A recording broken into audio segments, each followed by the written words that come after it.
Hello everyone, मैं रवि कुमार और आज हम क्लास 9th का चैप्टर 1 जो बायोलॉजी में cell the fundamental unit of life, इस चैप्टर को हम लोग डिस्कस करेंगे।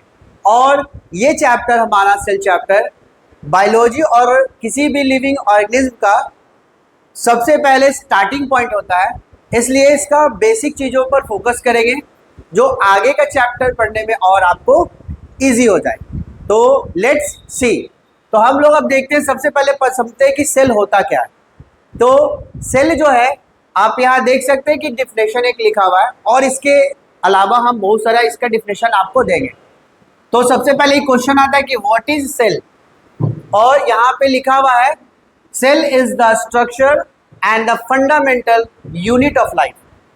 तो सेल जो होता है किसी भी लिविंग ऑर्गेनिज्म का स्ट्रक्चर को बनाने में हेल्प करता है और उसके फंडामेंटल जितने भी उस लिविंग ऑर्गेनिज्म का फंक्शन जो बेसिक से स्टार्ट होता है या जितने भी मेटाबॉलिक फंक्शन है जिससे लिविंग ऑर्गेनिज्म अर्थ पे लाइफ कर रहा है, वो सब सेल से ही कंडक्ट होते हैं। So cell is the structure and functional unit of life, ये हम दूसरा डेफिनेशन बोल सकते हैं। और cell is the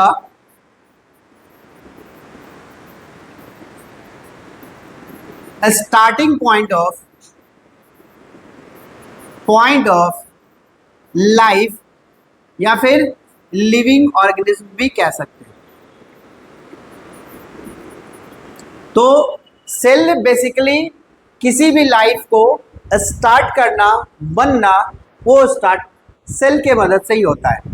अगर हम लोग बात करते हैं एक एग्जाम्पल के थ्रू, अगर कोई भी बच्चे बॉर्न करते हैं, जस्ट लाइक अगर हम मान लेते हैं ह्यूमन बीइंग, तो ह्यूमन बीइंग एक बच्चे को रेडी होने में लगभग 9 मंथ का टाइम लगता है और स्टार्टिंग पॉइंट उस जगह से होता है। सबसे पहले एक सेल डेवलप होता है और वो cell time to time grow होता जाता है and after 9 month approx 270 days to 284 days वो बेबी एक रेडी होकर बॉर्न हो जाता है। तो जो भी उसका बॉडी का पार्ट डेवलप हो रहा है स्टार्टिंग से बॉर्न होने के पहले तक या उसके बाद भी सेल का डेवलपमेंट होगा जब बड़ा होगा, तो उस टाइम में 9 मंथ्स के टाइम में सेल ही सारा ऑर्गन को और सारे पार्ट्स को धीरे धीरे बनाकर एक डेवलप करता है न्यू बॉर्न बेबी को। तो हम लोग अभी उसी पर बात करेंगे कि how to struct and the organise of the living organism, structure कैसे बनता है और किस तरीके से किसी भी लिविंग ऑर्गेनिज्म का बॉडी तैयार यानी डेवलपमेंट हो जाता है। तो इस टॉपिक हम देख सकते हैं यहाँ पर स्ट्रक्चर एंड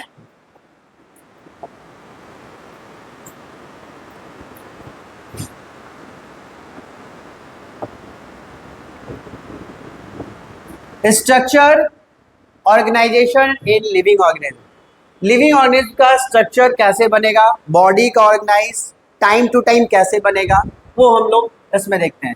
सबसे पहले ये हम मान लेते हैं कि हमारा एक सेल है। सेल में बहुत सारा पार्ट्स होता है बट मेनली यहाँ सेल है और ये सेल का जो पार्ट है वो न्यूक्लियस है, ये सेल है।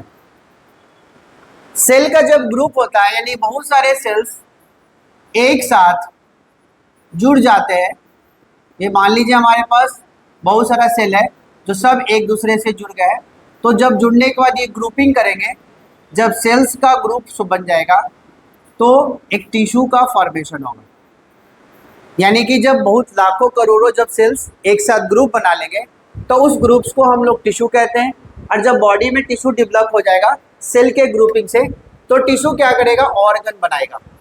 बॉडी के अंदर में बॉडी को डेवलपमेंट के time, at a time of development, ये ऑर्गन बनाएगा। ऑर्गन क्या होता है, ऑर्गन का अगर हम बात करते हैं तो आप लोग जानते हैं बट एग्जांपल देख लेते हैं।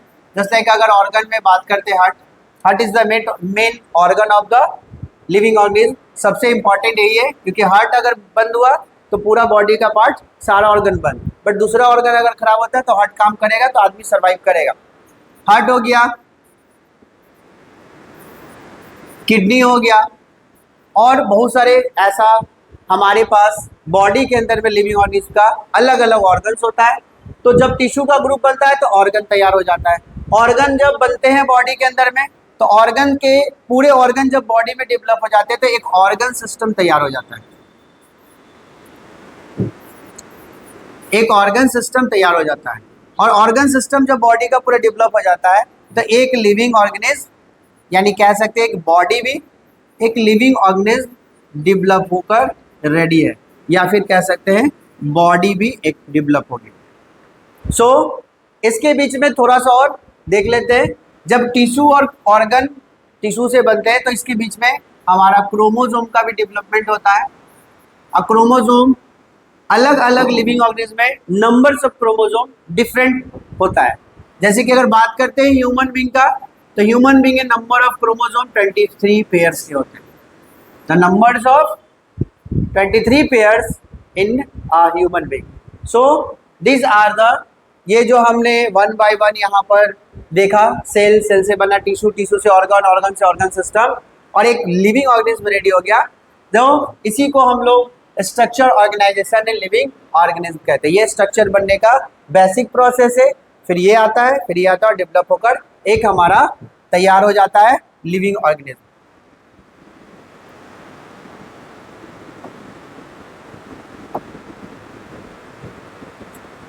तो हम लोग यहाँ पर अब आते हैं कि जो सेल हम लोग या इसका ऑर्गेनाइजेशन देख रहे थे, तो बहुत सालों से अप्रॉक्स 400 ईयर यानी 400 साल पहले से या 500 साल पहले से बात करें तो बहुत सारे साइंटिस्टों ने इस सेल के ऊपर में अपना पूरा लाइफ लगाकर और बहुत सारे सेल के ऊपर में उन्होंने थ्योरी दिया।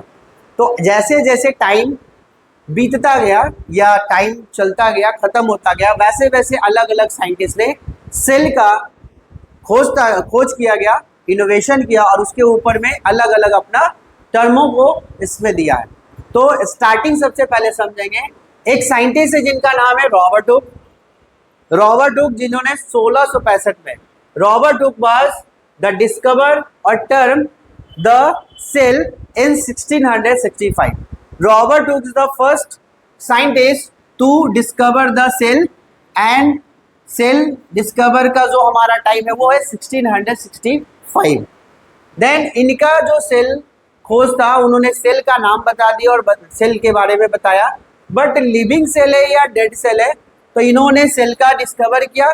तो उसके बाद एक और साइंटिस्ट आए 1665 के बाद 1674 में, जिनका यहाँ पे नाम आप देख सकते हैं, इनका नाम है एंटोनी वैन लीवेनहॉक, जिन्होंने डिस्कवर किया the first living cell in the 1674। The first Robert Hooke discover, then the living cell discovered by the Leeuwenhoek scientist। Next हम लोग आते हैं यहाँ पर देखते हैं, और इनके बाद ये 3 साइंटिस्ट और आए जो सेल थ्योरी को आगे और एक्सपेंड किया और बताया उसके बारे में। जैसे बात करते हैं यहाँ पर साइंटिस्ट जिनका नाम है मैथीस, यहाँ पर देख सकते हैं जो थर्ड साइंटिस्ट है जिनका नाम है मैथीस। इसके बाद यहाँ पर आ गया थियोडर, उसके बाद विर्को। ये सब साइंटिस्ट ने सेल के ऊपर में अपना एक्सपेरिमेंट करके सेल का थ्योरी दिया। तो हम लोग रॉबर्ट हुक और लीवेनहॉक का देख लिया। अब आते हैं तो मैथीस का क्या कहना था सेल के ऊपर। सेल के ऊपर मैथीस का कहना था कि जितने भी प्लांट है the all plant are made of cell. और मैथीस जो है एक बॉटनिस्ट है, यानी कि पेड़ पौधे के ऊपर में जो रिसर्च करते हैं, जो पढ़ाई करते हैं, उसको हम लोग बॉटनिस्ट कहते हैं, उनको हम लोग बॉटनिस्ट कहते हैं। ठीक है, जो बॉटनी के ऊपर पढ़ाई करते हैं यानी पेड़ पौधे के बारे में पढ़ाई करते हैं उसको बॉटनी कहते हैं। तो मैथीस जो है अपने पेड़ पौधे के ऊपर में यानी प्लांट्स के ऊपर में उन्होंने बताया सेल थ्योरी कि plant are made of the cell, cell से ही बनता है प्लांट या ट्रीज। देन नेक्स्ट फिर आ गए जिनका यहाँ पर देख सकते हो थियोडर, जिन्होंने बताया एनिमल भी सेल से ही डेवलप होता है, all animal are made up of cell. तो इन्होंने प्लांट के बारे में बताया, इन्होंने एनिमल्स बताया कि दोनों सेल से बना है। बट विर्को जो है यहाँ पर रडलॉफ विर्को जो है, इन्होंने इन सेल के बारे में कहा कि ये these are pre existing cell. अब प्री एग्जिस्टिंग सेल होता क्या है? तो प्री एग्जिस्टिंग सेल का मतलब होता है किसी एक सेल से ही ये डेवलप होते हैं, दूसरे से ही होते हैं तीसरा, इस तरीके से सब एक प्री एग्जिस्टिंग सेल है, मतलब एक से ही बने। जैसे कि अगर ह्यूमन बीइंग का बात करते हैं, अगर हम लोग अपना बात करते हैं तो हम भी जन्म हुए अपने मदर से, मदर भी जन्म हुई अपने मदर से। तो इस तरीके से एक सेल का प्री एग्जिस्टिंग चल रहा है, जिसको विर्को ने अपने एक्सपेरिमेंट और अपने सेल के ऊपर थ्योरी में डिस्क्राइब किया है। देन अब हम लोग नेक्स्ट आते हैं, फिर से और कुछ साइंटिस्ट है, 2 साइंटिस्ट और हमारे पास, जिन्होंने अपना एक्सपेरिमेंट में सेल के किसी और पार्ट्स के बारे में डिस्कवर किया। तो बात करते हैं, तो इनका नाम है रॉबर्ट ब्राउन, जिन्होंने डिस्कवर किया न्यूक्लियस का। सेल जो होता है, कोई भी सेल अगर हम बात करते हैं ये सेल है, तो सेल का जो सेंटर पार्ट होता है, इस पार्ट को हम लोग न्यूक्लियस बोलते हैं। ऐसे सेल का जब हम लोग पिक्चर देखेंगे, डायग्राम, तो बहुत सारा उसमें cytoplasm, mitochondria, ribosome, lysosome, RER, SER, बहुत सारे पार्ट होते हैं। बट रॉबर्ट हुक ने सबसे पहले सेल में न्यूक्लियस होता है ये बताया। और कब बताया? 1831 में डिस्कवर किया गया न्यूक्लियस का विद द रॉबर्ट हुक के द्वारा। एंड द लास्ट एक और सेल के अंदर में बातों को बताया गया, जिसको पुकरेंजी साइंटिस्ट ने डिस्कवर किया 1839 में। और इन्होंने बताया कि सेल के अंदर में, यानी सेल के जो इनर पार्ट है, उस सेल के अंदर में आप देखें कि न्यूक्लियस है, तो सेल में प्रोटोप्लाज्म के बारे में, प्रोटोप्लाज्म का डिस्कवर किया। सो these are the cell theory described by the many scientists